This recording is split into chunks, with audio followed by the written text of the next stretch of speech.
Now to Melbourne, where there are suspicions this morning that a gang feud could be behind a series of firebombing attacks across the city. Live to Tegan Doling in Collingwood. Tegan, police say it's lucky no one's been hurt.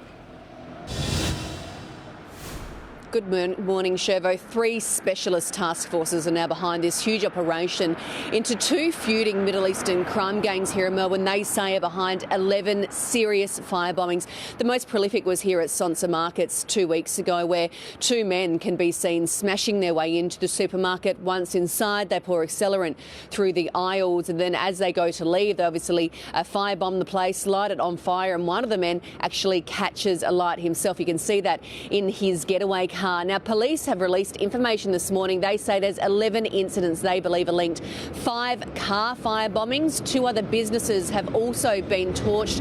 One in Port Melbourne, a second, which is a luxury car dealership in Oakley, and 2 homes have also been targeted. One at Fraser Rise. Inside that house, there was 5 people inside. A Caroline Springs house is the second one. That's actually been targeted 3 times. Now, police have also released CCTV this morning of 2 men they want to speak to, who they say were seen arguing outside the market here just before all the incidents started to occur. As you said, Shervo, incredibly lucky no one has been caught up, but the worry and the fear is that an innocent person could become a target in all of this by accident. Those stores just went up so quick, didn't they, Tegan? Thanks so much. Here's Nat.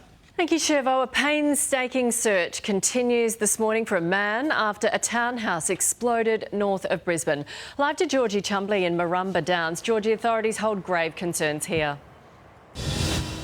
Good morning, Nat. That's right. This blast occurred just before 1 o'clock yesterday in the north of Brisbane in Murrumba Downs. Let's take a look at the scene. Now, it's at the back of this cul-de-sac. The house has been completely levelled. And as you can see, there is debris spread right across the street. It's spread around 100 metres from the blast zone. Now, exactly what caused this blast is still under investigation, but it was felt kilometres away in other suburbs. Some people say that they were deafened temporarily by the noise of this blast. Now, 35 firefighters were required to put out this blaze. It took around 2 hours to put out the blaze, and around 7 people were treated on site, but thankfully only for minor injuries, which is incredible when you really see the scene. We'll see fire investigators back on the scene searching the property later this morning, as well as insurance assessors to count the cost of the damage. OK, thank you, Georgie. Let's get some more news now. Morning, Eddie. Thank you, Shervo. Good morning. There's been a dramatic twist in the Harry Garside case. His ex-girlfriend now charged with assaulting the Olympic boxer. Let's go live to Liam Tapper in Sydney on this case. Liam, it comes just a month after he was wrongly accused for the same alleged crimes.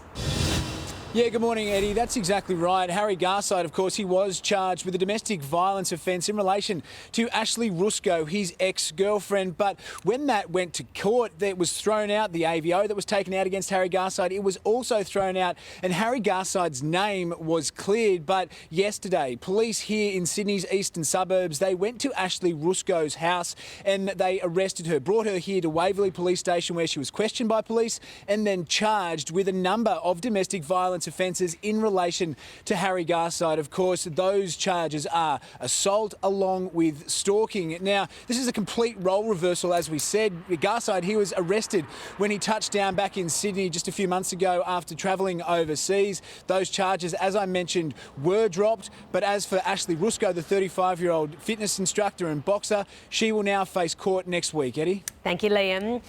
A scooter driver is lucky to be alive following a crash in Sydney's west. Emergency services were called to Canterbury Road at Punchbowl shortly after midnight to find a moped had collided with a car.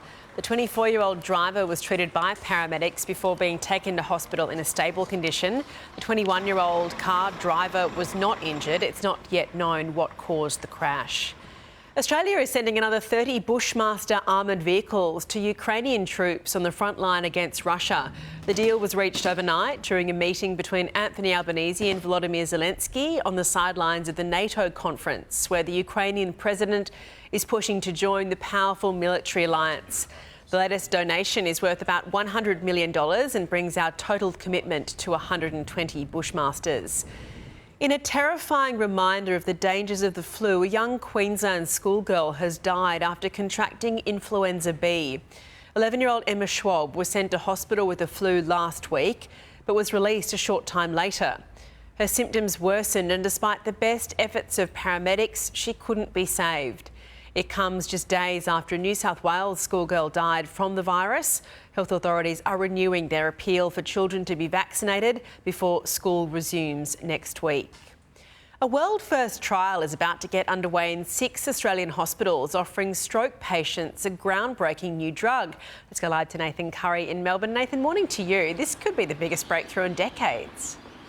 Yeah, it could be, Eddie. The Aussie scientists behind it have called it the eureka moment after about 40 years of research. Absolutely huge. What they've done is they've created a drug which they hope will dissolve the clots that block blood flow to the brain without causing a bleed. At the moment, if you get a stroke, your only options are surgery or taking another drug, which actually only works in 1 in 10 people. So this really is a massive game changer. Not only have we created it, we're going to be the first to use it, and patients here at the Royal Melbourne could be given it within a month. So let's hope it works, and just so incredible how smart our scientists are here in Australia, Eddie. Yeah, it really is. We're very lucky. Thank you so much for that, Nathan.